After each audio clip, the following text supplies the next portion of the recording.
What's going on, everybody? Welcome back to another episode of the Hurt Business Podcast. I'm one half of the host. My name is Ferris Sharari, and I'm joined today by my brethren, the real bad man.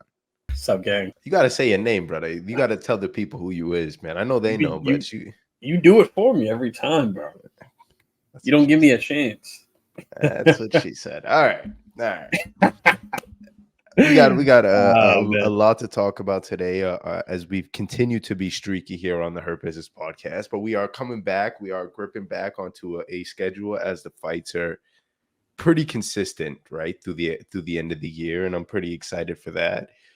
Today we're talking about last weekend's UFC 308. Sad outcome for us real MMA guys. The new generation definitely shined bright in Saudi Arabia. And then the second half of the show, we'll preview this weekend's fights as Brandon Moreno is looking to defend that top spot against the young Amir Albazi. Predictions on the back end, but reactions on the front end. My boy, Ilia Topuria slumps Max Holloway. We didn't do a preview show, so I didn't know what you were thinking going into this, but was it as you expected? I don't think anybody expects Max Holloway to get knocked out. He hasn't been knocked out a single time in his career. Yeah. I did have Ilia Topuria winning in a unanimous decision. I didn't think it would be this drastic, though. Like, honestly, I didn't think Max Holloway would get caught the way he did, just because I felt like the way he was going into the fight and the way I kind of predicted him going into the fight was exactly how it started. You know, he was keeping him at distance with the range, and the jab was super heavy and it was super effective early on. And we know Topuria is not going to shoot for Max Holloway. He's very vocal about it, that he wanted to stand and bang with him anyway. But also, I think that I don't really see a world where he takes Max Holloway down and beats him the way he did. But I thought at one point, Ilia Topuria's power would come through and it would disrupt Max Holloway's rhythm, and that's what get Ilia Topuria going later in the rounds. And man, I was sort of right in that aspect, but I was not going to predict Ilia Topuria knocking him out. And it's crazy to think, right? Because Ilia Topuria basically knocks out every single guy that he sits in that ring with. And Max Holloway has never been knocked out. So it's like two worlds are clashing together, and it's like polar opposite. It's like, this is one way that this guy is guaranteed to win, and this is one way that this guy is not guaranteed to lose. You know what I mean? Like, he's not supposed to lose in that fashion. But, he caught him, bro. He caught him, and I think Max Holloway just, I don't know, man. It felt like at some point he got a little too comfortable with standing and banging with him, and that's where I was a little worried for him. And not many of those guys can eat a left hook from Ilia Topuria, man. And it just shows. And now it really shows, man. Like, a guy who's never been knocked out couldn't even take Ilia Topuria's left hook, bro. Like, it's pretty much said. It's pretty much said and done now. Like, Ilia Topuria is the real deal. Holyfield. In the featherweight division. It's crazy, man. It's crazy. Honestly, I couldn't believe it. I was like, wow. I texted you immediately. I was like, there's no fucking way that just happened. Yeah. And I was Ilia Topuria put Max Holloway out. I instantly slipped into a deep depression. Like, the second that fight ended and like the way it played out, it was like instantly. Yeah. And I wouldn't even consider myself the biggest Max guy. Like, Max is just like, it's just, you just love him. Like, growing up as a fan of the sport, watching his career is kind of like it was also my upbringing in the sport, right? And that dude, as you said, never got knocked out. I wasn't predicting Ilia to win. I had Max because of my heart going into it. But then, like, if I was a betting man going in, I had Ilia. But I was hoping Ilia would just like edge the victory, beat him 3-2, 4-1. I was hoping it was one of those fights. I didn't want Ilia to knock Max's head off and then finish him, have his head bounce. And that was really tough to see. But it was definitely a really decisive victory. And it's just, Now that I'm done with Max, right? Like now that I spoke about my emotions about him, I can't help but be impressed by Ilia, bro. Like think about the year that he's putting on. Like the guy gets the title Yeah. against a legend. Like Max was beating everybody for the past decade, and then here comes Ilia, does what Max couldn't do in 3 fights, did that shit in a round and a half. You know what I'm saying? And then knocks out Max in the same year. I think he's putting on. Like I know Alex Pereira probably has the fighter of the year locked, but I think Ilia, he Wow, might. really?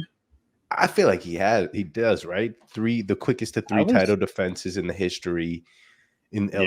of the light heavyweight division. And then like, yeah, he didn't fight the like Ilia definitely fought tougher competition in 2 absolute legends, champions.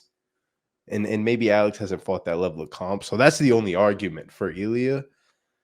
But yeah, like, yeah, it gotta be Alex, bro. He showed up on short notice. He showed up for 300. You know, he was on vacation and then showed up. He shows up for injuries. And I think that might just be like the media swaying me because that feels like the overarching message when it might be Ilia. Like, right? Do you think Ilia deserves it more for fight of the year? I mean, you could make the argument too. It's like, look at the guys he's beating. Like, he just Yeah. knocked out Max Holloway, like, defended his belt doing it too. And then, he just had a phenomenal run up until this point too. And he's done it undefeated as well. So, I mean, of course, Alex Perez, or he's not undefeated, but he was, in his run, he was undefeated. But I don't know. It's tough, man. It's really tough because Alex has done something special. 3 title defenses in 1 year. Like, that's insane. Like, Yeah. nobody has really ever done that. I don't think anybody's done that so far. I think But your boy Izzy has. Izzy might have had 3 title defenses in 1 year too. You're right about that. Yeah, I think a few guys have, but I don't think nobody did it at light heavy. So he kind of has that Exactly. historical Yeah. thing on his side. But then again, nobody This guy knocked out Max Holloway, bro. I don't know. exactly. Like Nobody ever did that. And then especially like Max was coming off the BMF fight. He had the BMF wave and that crazy Sure. Justin Gaethje KO, and it was like he was invincible again. And then Ilia, bro, fucking Ilia, man, how could you not be impressed? This dude is a black belt who knocks out strikers. Yeah. How is that something you don't get excited for? It blows my mind. And then you look at like the tail of the take. He's 27. How is he this young? He's like a year older than us. This dude is running shit. It's nuts.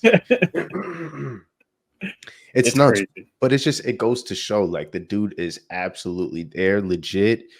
I'm kind of curious. Does he climb up the pound for pound, your pound for pound ranking significantly after this fight?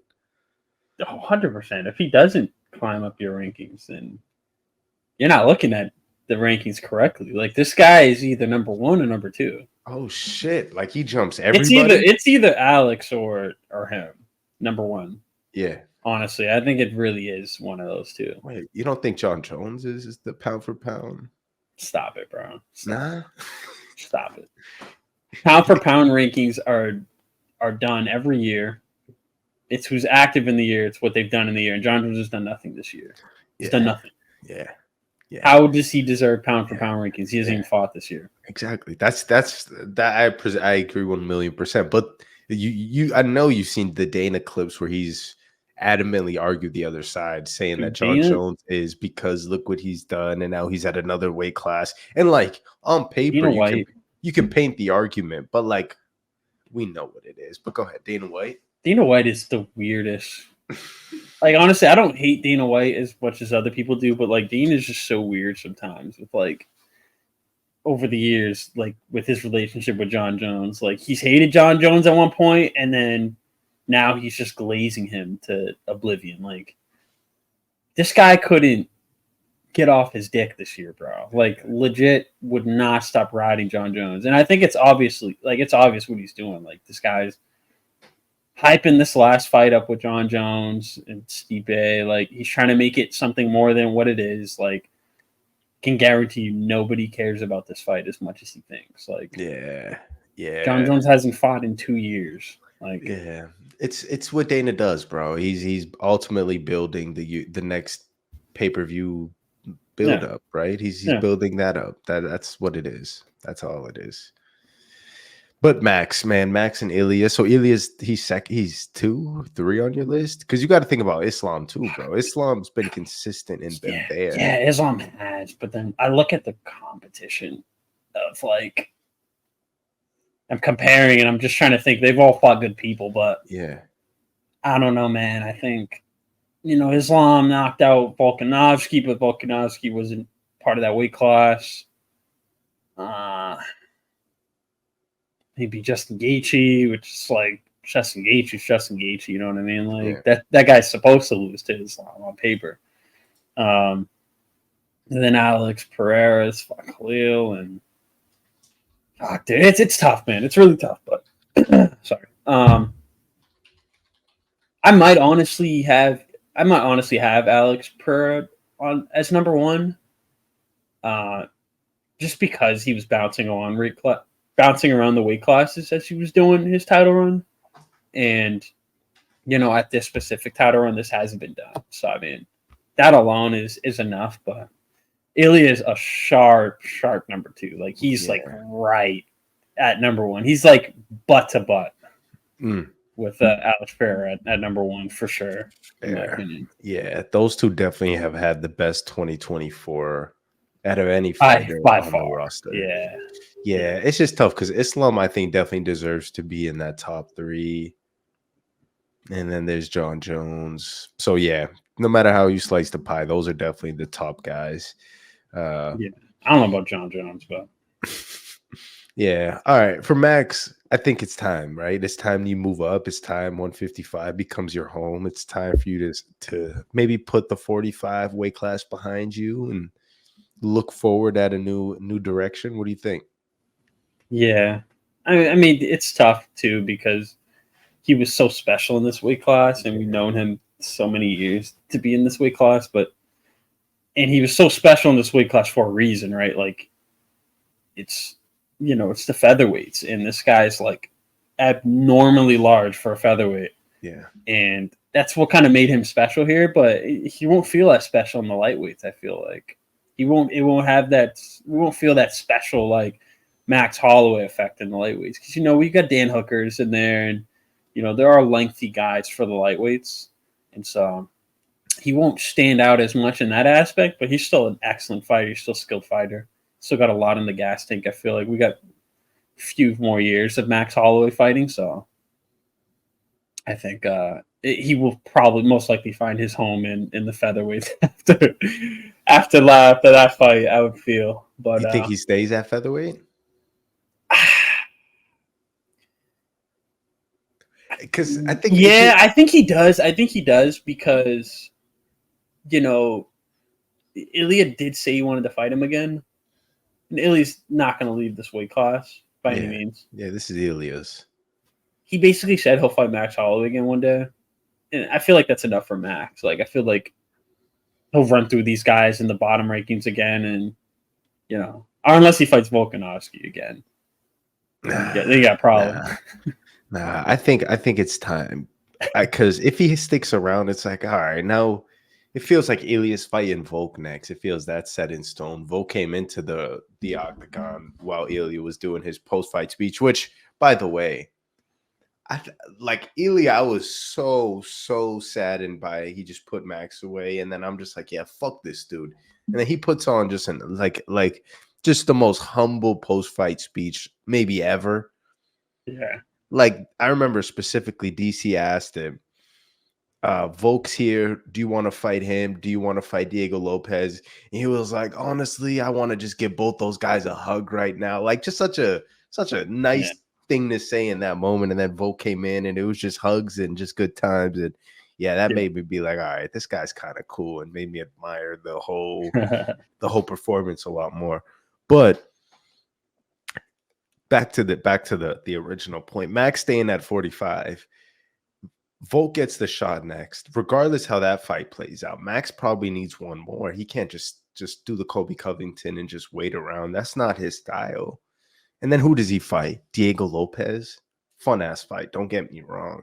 But then aside from that, there's really nothing in the rest of the weight class that kind of makes sense to set him up for the for the championship won at 55. He has the Justin Gaethje KO. I'm pretty sure he's ranked at lightweight, so he's like, yeah, he's ranked fit at lightweight, so he exists there too, right? He has the Justin Gaethje KO. Maybe fight Chandler or Oliveira, the winner of that, or the loser, or a Dan Hooker. That'd be such an awesome fight. Maybe you fight DP on the way out. There's so much more options for Max at 55. So I think it's time he goes fights dudes his actual size and stops looking so much bigger than everybody else. And you're the best boxer in the UFC, baby. Let's see it, man. There's so much fun fights at 55, bro. That's why I'm like, go. Just go, baby. Just go. Yeah. I mean, I don't know if 55 is his natural weight class, though. You think it's 45? I feel like he's just a tall, skinny dude, man. He's just kind of like me. Yeah. It could be 45. 45 could be it, but only time will tell. He has that Justin Gaethje KO, so like he can hang with those dudes, bro. Like Max always makes weight, bro. Like he doesn't have a problem with 45, which makes me feel like this is where he belongs. But then you have these abnormal people that come in, like Volkanovski and Ilia Topuria, who are just like fucking tanks who don't belong in this weight class. Like Volkanovski doesn't belong in this weight class. Ilia Topuria doesn't belong in this weight class, I feel like. And so that's where like those worlds kind of like clash with him, where it's like, okay, he was kind of like the abnormal guy here, but then you got these other guys who are ridiculously powerful for this division, for these like smaller guys, and they kind of disrupt everything for him. So I feel like eventually it would happen, but I don't know if he's like a lightweight kind of guy, man. I feel like those guys would torch him, man. I feel like those guys are too heavy hitting, and I just only imagine like a much bigger guy hitting Max Holloway after that. Like, you know what I mean? Yeah. I feel like it only gets worse from there, man. Like, you don't typically get knocked out and move up a weight. You know what I mean? Like, you don't do the Lou Rockhold thing, get knocked out at middleweight, go up to light heavy, and then get knocked out even harder. Like, I don't feel like that's kind of the play. I feel like he stays at 45, man. I really do feel like he stays here. But. Fair. I mean, not everybody's Ilia, right? Not everybody's Ilia Topuria, man. All right. What a main event that was. But in the co-main event, cousin Khamzat Chimaev, like bends Robert Whittaker's whole face in 6 different directions. The pictures were absolutely absurd. The most alarming thing was the way Robert Whittaker tapped. Once like Khamzat like just put the forearm and like just applied the squeeze, Rob was like, "Get me out of here," sort of tap, and that was alarming, scary, especially knowing like Robert Whittaker is no slouch, bro. That's been one of the best guys in the world for over a decade now, and he just got ran through like that. It's kind of crazy. But what did you think of the matchup? Yeah, honestly, man, I didn't expect it to go down this way. I don't think anybody did. Truly, man, no pun intended, but truly, I had I had Robert Whittaker winning this fight, man. I really did. I really thought Rob Whittaker would weather the storm. Khamzat would get tired, kind of like how I expected the Gilbert, or I won't say Gilbert Arenas, the God, dude, Gilbert Dorino fight to go down. I thought he would tire him out late in the fight and start really finding his way throughout the fight. And, you know, that's classic Khamzat Chimaev to come out, you know, guns blazing, you know, looking for that submission early. And I thought Rob handled it well. And then he tapped out of nowhere. And then I was like, what the fuck happened? And he shattered his fucking jaw, bro. Like, he literally just shattered it, bro. Yeah. It's like, how much grip strength do you have, like, to do that to somebody? It's crazy. But Khamzat Chimaev, I don't know if he's bullshitting saying this, but he was like, I was punching his jaw. Prior to that, he was like, his shit felt a little weird. It felt squishy. Like, I was like, okay, I don't know about all that, but hey, he's the fighter. He knows more than us. So he said there was something wrong with his jaw anyway. And Yeah, got that rear naked choke, or a neck crank. It wasn't even really a rear naked choke. It was more of a neck crank. And just fucking Smushed him. God, bro. It was like instantly, like as soon as he squeezed it, it's like that's when it cracked his jaw in half. And it was like 3 teeth went back into his mouth. Oh, dude, it was ugly. Yeah. It was Yeah. ugly extra. Yeah. And then there was like multiple doctors on the internet. I don't know if you've seen those like explanation clips of them like breaking down the injury. Fascinating. And like the bones where it went wrong. Good luck to Robert Whitaker. That recovery does not seem like a good time one bit. I think anything with the jaw just seems like hell to come back. Yeah. For him. So you probably have to wire it shut, and that takes a long time. That's at least 6 months, bro. Eat out of a straw through your nose or something at that point. Like, how do you exist? How do you exist? But yeah, prayers to Robert Whitaker. Congrats to Khamzat. I agree with you in the sense that I thought Whitaker would get the best of Khamzat in this matchup just because Robert is so much more durable. It's a 5-round fight. We've seen Khamzat go 3 rounds and look like he had nothing left. Yeah, we've seen that multiple times. Even you referenced the Burns fight, even the Kamaru fight, he looked winded. But the thing that those two guys have is that they're grapplers, they're wrestlers, and unfortunately, Robert Whitaker is not that. And I didn't necessarily take that into account. I thought Robert was just all around everywhere. We've seen the Romero fight where he just defended takedown after takedown when Romero was the guy. So twice, bro. In 2 fights, he did that. So yeah, it just proves what a standout guy Khamzat is. He's a definitely a contender for the championship now after that performance. Does he jump a Strickland? I don't know if he fights Strickland. No. Does he jump Strickland? Does he go for DDP? Like because you know how they were saying it's DDP Strickland. Now does he jump Strickland and now he's fighting DDP? It's another one of those fucking politics. Run it. It's one of those politics where it's like, okay, when you look at the Strickland fight against DDP, it's like, did DDP actually win that fight, man? It's like, I don't know, man. Those scorecards were a little iffy, man. I don't know. Those scorecards were a little iffy. So it's one of those things where it's tough, man. For like a matchmaking perspective, it's kind of hard to make the next fight because you do have Khamzat, who is well deserving of a title at this point. And obviously Strickland, recently got out of a fight with DDP where he felt like he won. A lot of people felt like he won the fight and it didn't go his way, unfortunately. So he's also deserving of that shot too. But then, Strickland beat Israel Adesanya and Khamzat hasn't. So there's a lot more leeway for Strickland getting the title shot rather than Khamzat. A lot of people would say, yeah, he does have to beat Israel Adesanya if he wants to get to that title shot. Which I feel like, people will be like, oh, if he doesn't take the Israel Adesanya fight, he's ducking. It's like, no, it's not even about that. It's like this guy has beaten more guys in this division at the top 5 than you can imagine, and yeah, he hasn't fought Strickland or DDP or Izzy, but, he fought Rob Whitaker and made him tap. So, that is enough to warrant a title shot, but also at the same time, there are guys in front of him. Yeah. He could. There is one more fight that could be had, and also Strickland is more deserving, in my opinion. Not more deserving in the aspect like he's like way more deserving than Khamzat. It's just Strickland's beat Adesanya, and he just had a close fight with DDP. Like, he's deserving way more of that than Khamzat Chimaev. And Khamzat Chimaev hasn't even fought Strickland. He hasn't fought Israel Adesanya. So, on paper, Strickland is more deserving.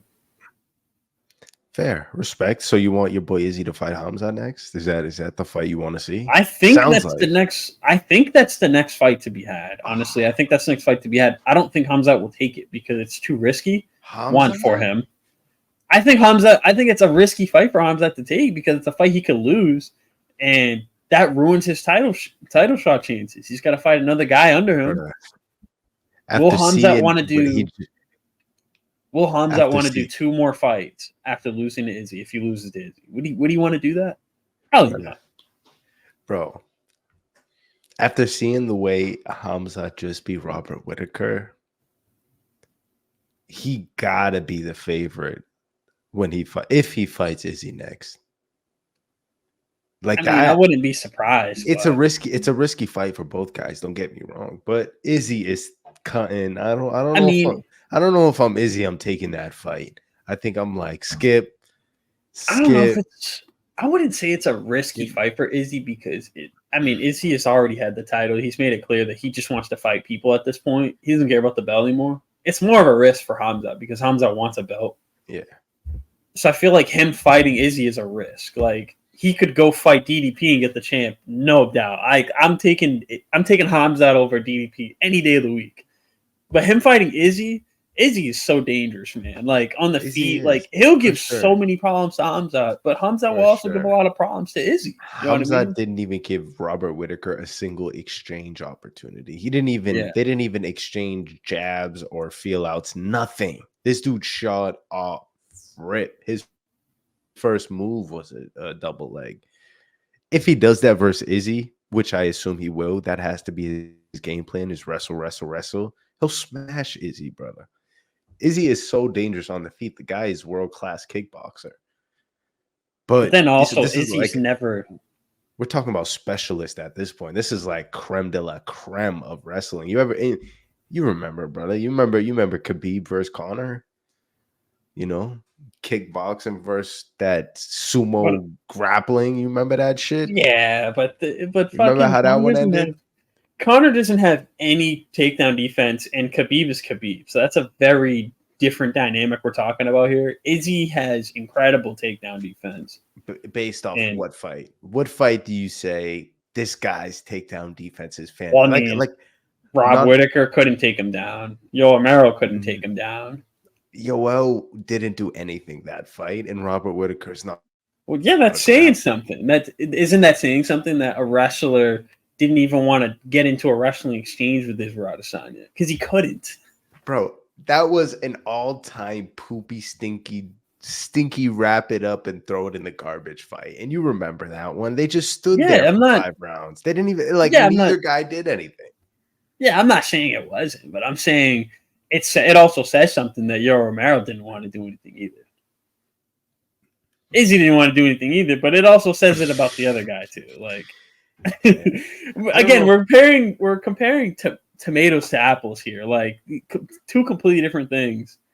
But I think back to the point is I think that regardless, it's not really a risky fight for Israel Adesanya because he doesn't have a championship title run on the line anymore that he cares about for that fact. He's just like, I just want to fight these guys. Like I want to fight at this point. You know, I had my title run. I made history at the middleweights, which he has. He's already solidified himself. So it's like, why not just fight these guys? So I feel like he would take that fight in a heartbeat. I feel like for Khamzat's side, and I could be wrong about this, but I feel like Khamzat ducks a fight with Izzy because it's risky, and he wants that title run. He wants that title shot. And if he has to fight Izzy, it could end bad for him. Or it couldn't. You know what I mean? So it's a risk regardless, man, because it's like I could just go fight DDP, get my belt, or I fucking fight Izzy and then beat him or lose and then go fight DDP or Strickland, whoever wins in that fight. But I think 100% Dana is going to get Strickland to fight over Khamzat and try to get Khamzat to fight Izzy. I think that's what's going to happen. I tell you what, Khamzat versus Izzy, there's no way. There's just no way Dana's going to turn a blind eye to Strickland. There's no way. Yeah, I doubt he would. But no way, bro. I think we can both agree that if Dana does go that way and makes Izzy versus Khamzat, that would be such a spectacle that could headline any pay-per-view anywhere in the world. Yeah. And that has no title and no belt on the line, and that probably outperforms any title fight in any other weight class almost. Yeah. But besides that, man, yeah, what a future. I'm excited for the middleweights and how they all play out. Khamzat jumped from the 10th to the 3rd. I'm sorry, from 13 to 3 in rankings just based off this fight. So the next fight got to be even more insane for him.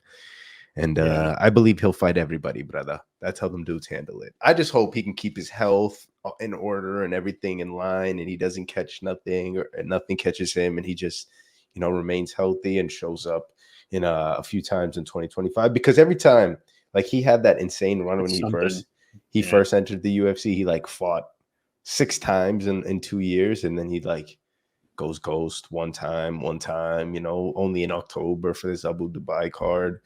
So let's hope we see more And of he got like really sick out of nowhere. yeah. He had COVID, and then it was bad. Like it hit him really bad. And this dude was like, "Yeah, I'm done fighting. I retired." Yeah, remember that? He was like probably so sick. He was just like, "Dude, fuck this. Like, I'm done." That's when he was fucking with Darren Till, bro. That's sicko. They're still boys. They're still boys. They just don't train as much, it looks like. Yeah.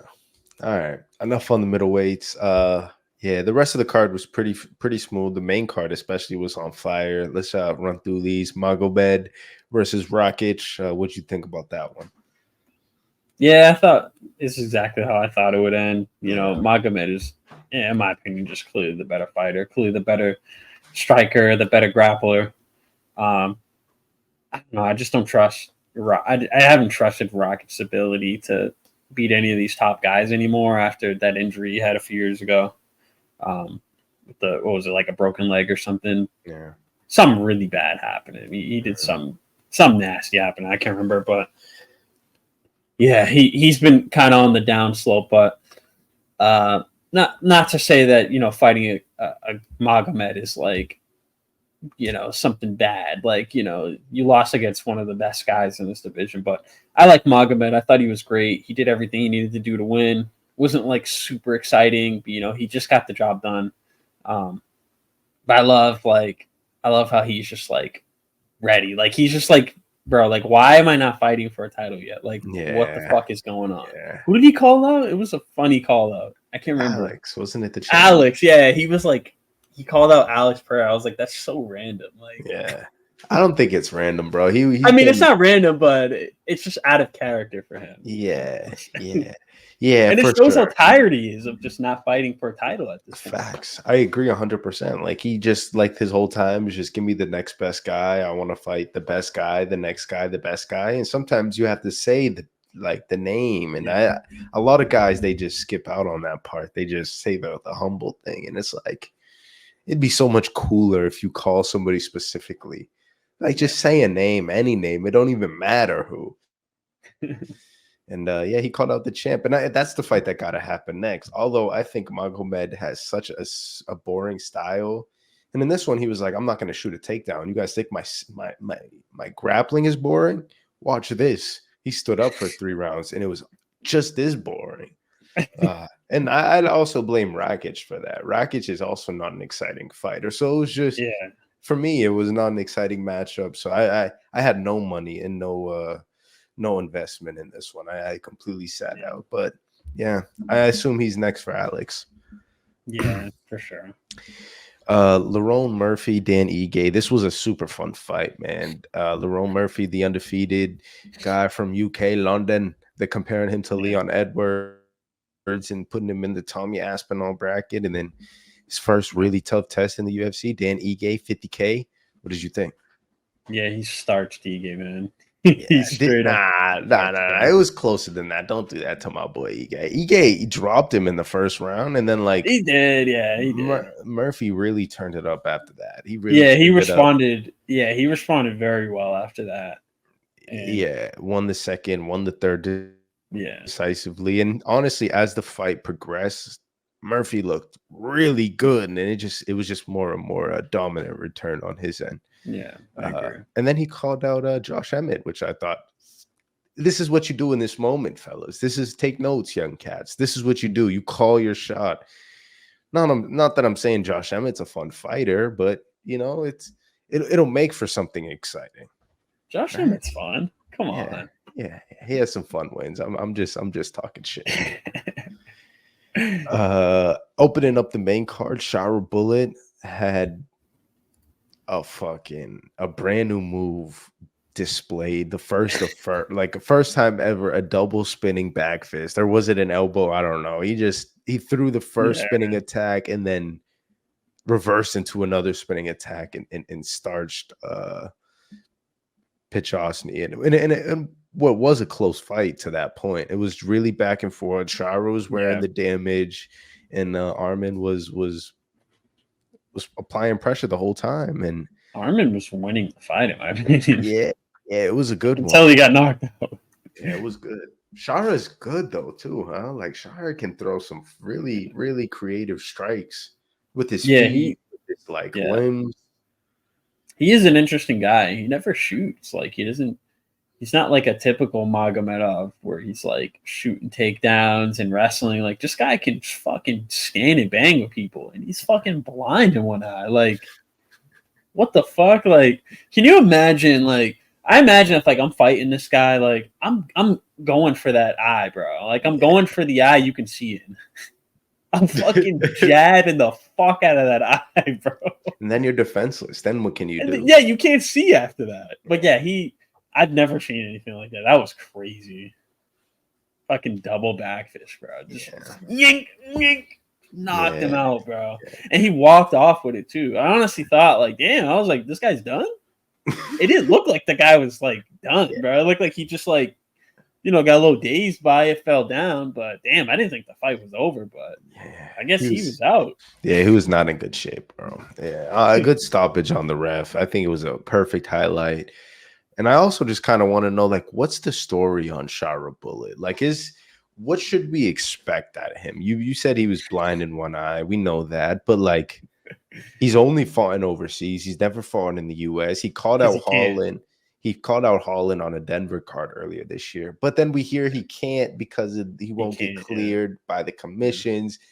So then, like, it's like he called out Israel Adesanya. I'm like, what should we be expecting from a Chara Bullet? Like the trajectory of this? Should we only expect fun fights? Should we hope he makes some sort of title run? Top, I don't know. You know what I'm saying? A top.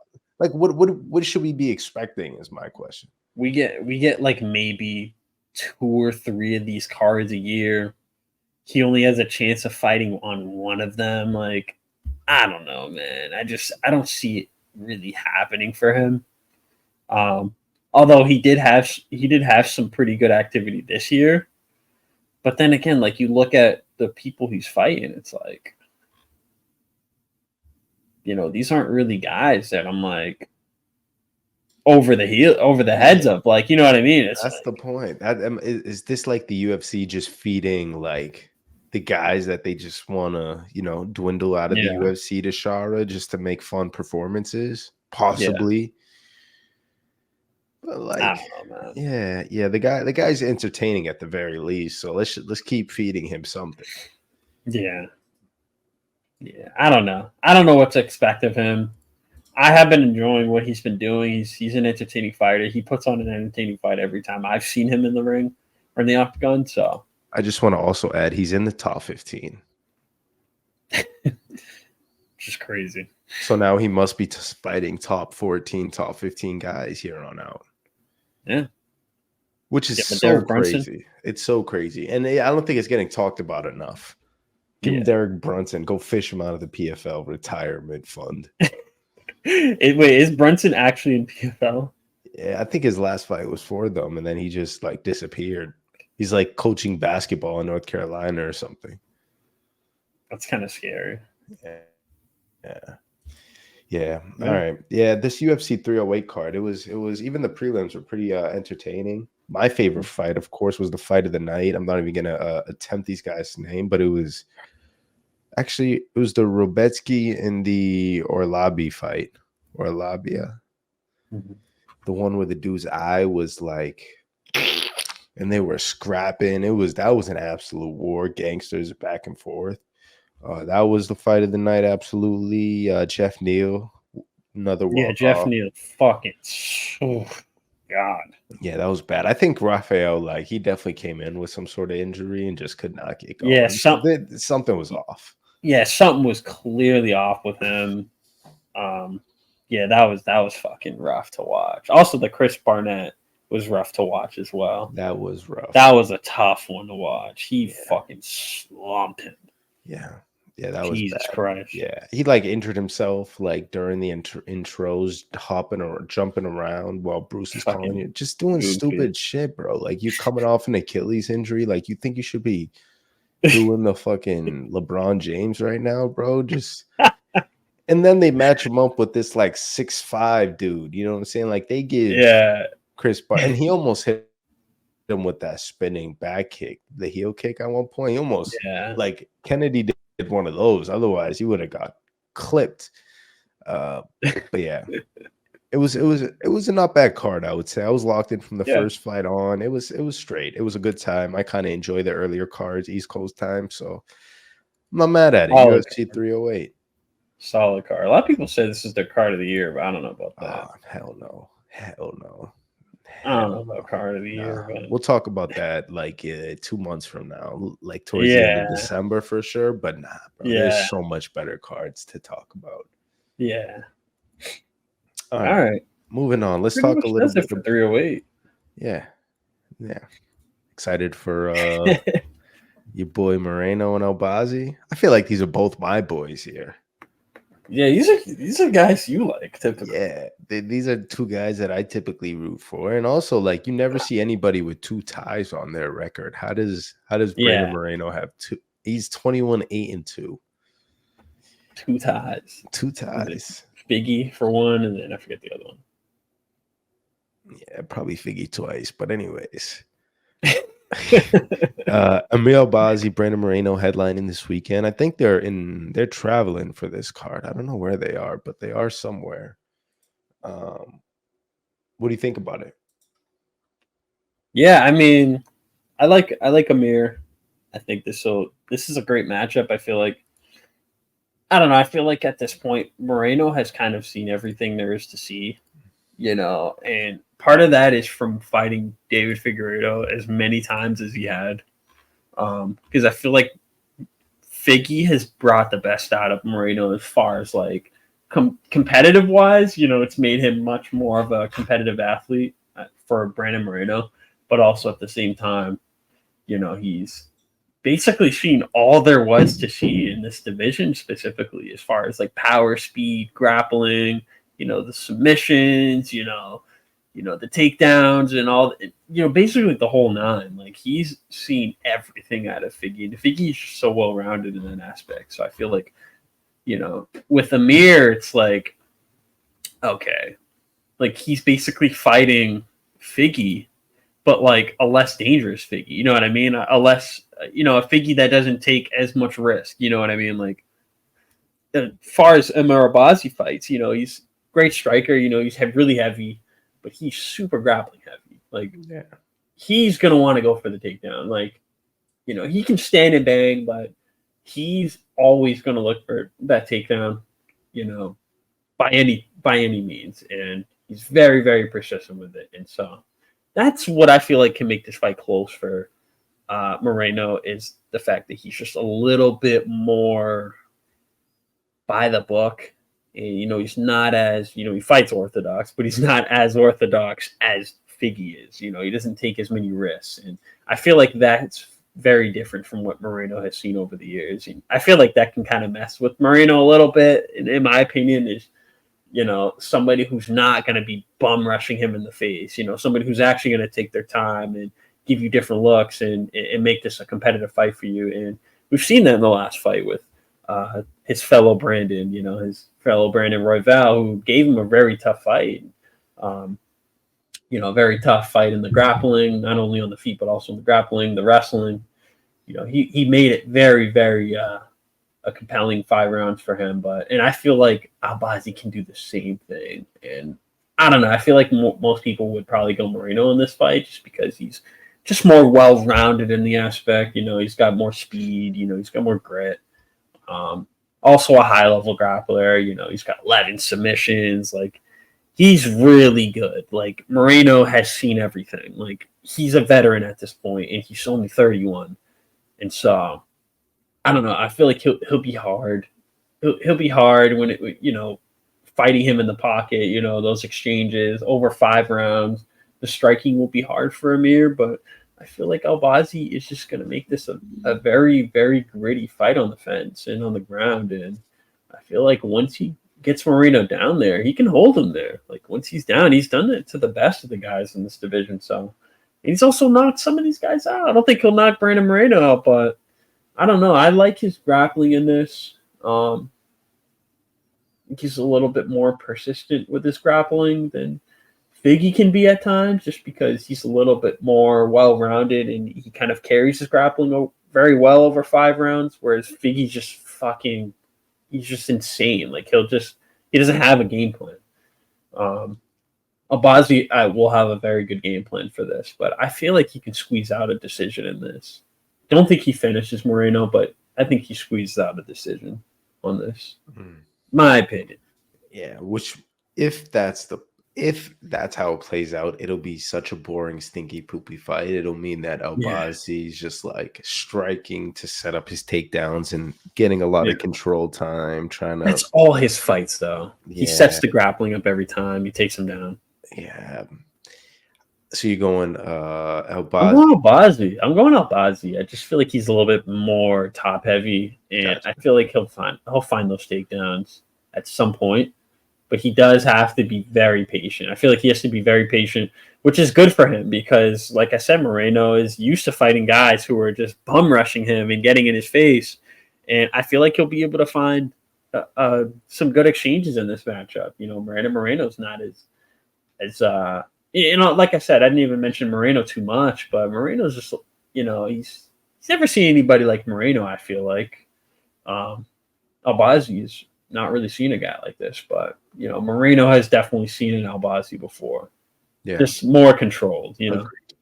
Yeah. No, I agree with that 100%. And, like, for Albazi, his last fight was Kai Kara, but before that, like, who has this guy fought?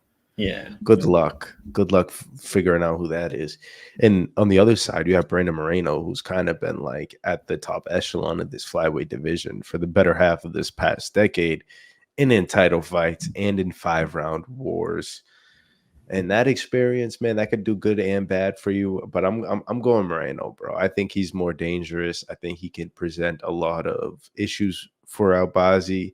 If Albazi's going to do his takedown stuff and try to get a lot of control time, Moreno has the ability to land ground and pound, reverse certain positions, and then threaten the submission, bro.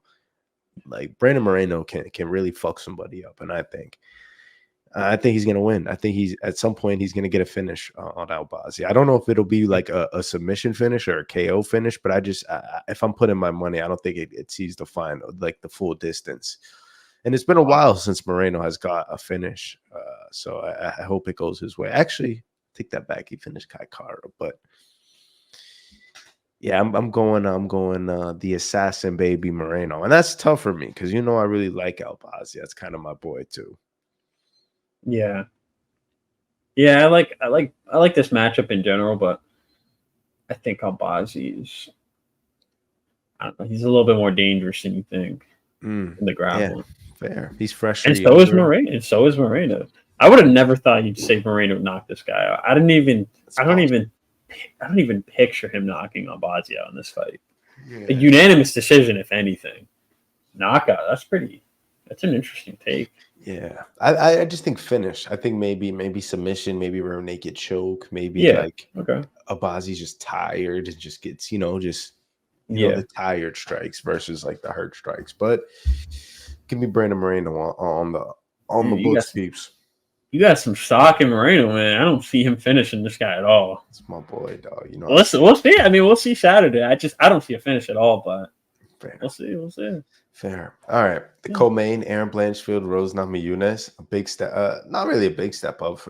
Aaron's kind of been Rose is an underdog. Yeah, no, I seen that. She's plus money. But Erin's kind of been on this level for some time now. It's cool to see her get a legend thrown her way. Now she kind of gets to build her profile a lot with this. If she gets this victory, how do you see it playing out? I mean, it's pretty obvious like how this fight can go either way. We know Blanchfield. We know what she does, man. She's elite, man. She's elite with the striking. She's very good with the striking. People are sleeping on the striking. I'm saying it. She's elite. She's even better at the grappling. Is she elite striking against Rose? Probably not. I don't think her pressure in the high guard is going to be enough. Or I'll say her pressure in the high guard will be enough. I just don't think it'll be a game plan that she should rely on. I don't think that's what she's going to rely on, her high guard. But I think that she's going to mix. I think she's really going to shock people on Saturday, man. I think she's going to really mix the striking up, and that's what's going to get her grappling going. I don't think she's just going to bum rush Rose, put her on the fence, take her down, and kind of get her going that way, which we have seen Rose do that in her past fights too. We've seen her do that against Wei Li. Like, Rose is also good at doing that, but I think that Blanchfield is just like so much bigger than her. She's so much better at riding the top game. She's so much better at looking to get that control going, the damage. Like, she's just good at doing everything when it comes to the ground. Rose hasn't really been like as persistent as, you know, Blanchfield can be on the ground. Like, Rose doesn't really look to damage on the ground. She kind of looks more to control you. And, you know, Blanchfield can advance positions. Like, she can do everything, man. And her biggest sleeper is her Muay Thai, man. Like, people forget, man, she trained Muay Thai for years. She trained Muay Thai for years before she even started grappling. Like, she is elite, man, when it comes to the feet. It's just, she doesn't really ever need to show it because she can just grapple these girls, take them down, and call it a day. Like, she doesn't need to stand and bang with these girls. But I feel like she's really going to come out here and really prove a lot of people wrong on this one. And honestly, her being the favorite in this is, you know, a lot of people aren't really thinking that Rose is going to win anyway. So there might not be much for her to prove here. But as far as beating a former champion and a rising champion in this division, like, she's got a lot to show herself for in this fight here, you know. So yeah, I feel like this is going to be a tough one for Rose, more than I feel like it's going to be tough for Blanchfield.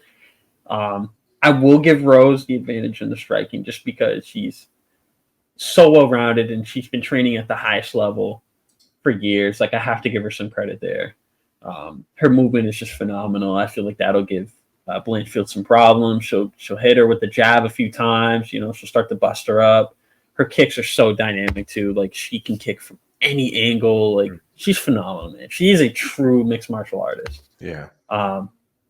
But she's not as well-rounded as Blanchfield. And Blanchfield is not only well-rounded, but she excels in the areas that she's so well-rounded in. Like, I feel like if she even gets Rose's back, like, it's over. Like, she's gonna finish her. And I feel like a rear naked choke is coming in this fight. I feel it.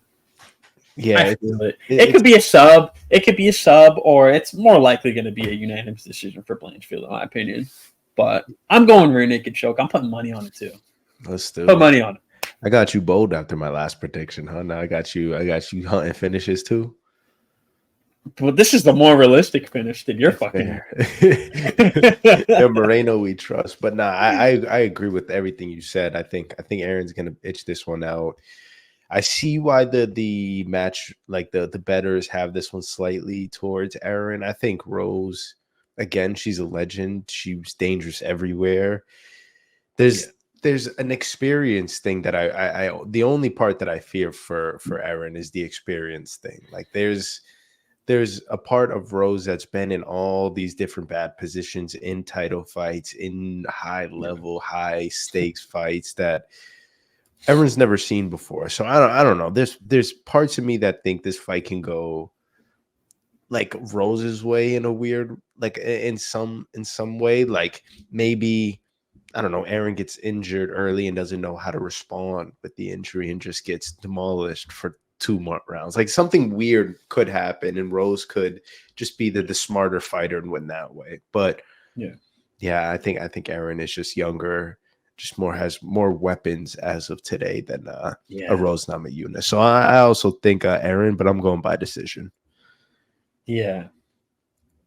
You know, Rose is like, She's good too, man. Another thing I didn't mention is she's good at taking away the weapons of some of these fighters, like Tracy Cortez, for example. A fight she won, she basically dismantled her grappling and countered her at her own game and made it look easy, like Tracy Cortez. What? What you think Tracy is Tracy's most dangerous weapon? Here we go. What you think? Here we go. She got weapons. Why are we doing this right now? She got weapons. She got weapons, bro. Left cheek, right cheek. She got some dangerous weapons. Yeah, all right, man. Yeah, like I said, on a serious note, I feel like Rose is good at like taking away the weapons of some of these fighters. Like I said, Tracy Cortez basically couldn't really get anything going with the wrestling, and she did take her down twice, but then Rose countered her with 5 successful takedowns, and then Rose didn't win this fight against Fiora. This fight she had last year around this time in September. She basically dismantled Fiora's best weapon, which was the striking. Like, she basically couldn't get anything going across 3 rounds against the smaller fighter. Like, Rose has ways of taking away the weapons, but like you said, Erin is just on a run right now. She's just so elite. I just don't see any holes in her game. The only thing I can really say is that, like, that chin is just a little bit too out sometimes. But I don't know. These girls don't really have the power to knock some of these girls out anyway. So I don't feel like she'll get knocked out by Rose by any means. But, I was a little scared with that Talia Santos fight. Like, she was busting Erin Blanchfield up, man. She was fucking her face up. So that kind of made me scared. But other than that, like, her game is flawless, man. Like, she does everything right. She does it well. And I think she'll do it. She'll do it again on Saturday. Really make herself known if she hasn't already, beating Talia Santos, Jessica Andrade, submitting Jessica Andrade, by the way. And, what is a Rose Namajunas win do for her? What does that do, bro? She did lose against Fiora. Erin did lose her last fight against Fiora earlier this year, but what does a fight against Rose do? Does that give her the next title shot? Because we know Fiora's getting that title shot, but does that put Erin in line after beating Rose? Who knows? Big questions. Good questions presented you by Josh. Probably questions nobody cares about, but let me ask you a question again. Tracy Cortez, what's her most dangerous weapon? All right, man. Yeah. So I'm going Erin Blanchfield on this one. I think Fair Sharari's going Erin Blanchfield on this one. Yeah. Is there any more fights you want to talk about on this card? Nah. Let's wrap it up, man, because it's only going to get goofier from here. I appreciate you listening to the podcast. We'll be back next week, early Monday, for our post-fight, analysis on these fights, and we'll get ready for some boxing next week. Boxing is back in full effect. We got some crazy boxing coming this year. I'm so excited. We got that Tyson Fury Usyk rematch at the end of the year. We've also got some more boxing this weekend. I'm excited. So come back, tune in, and we'll see you guys next time.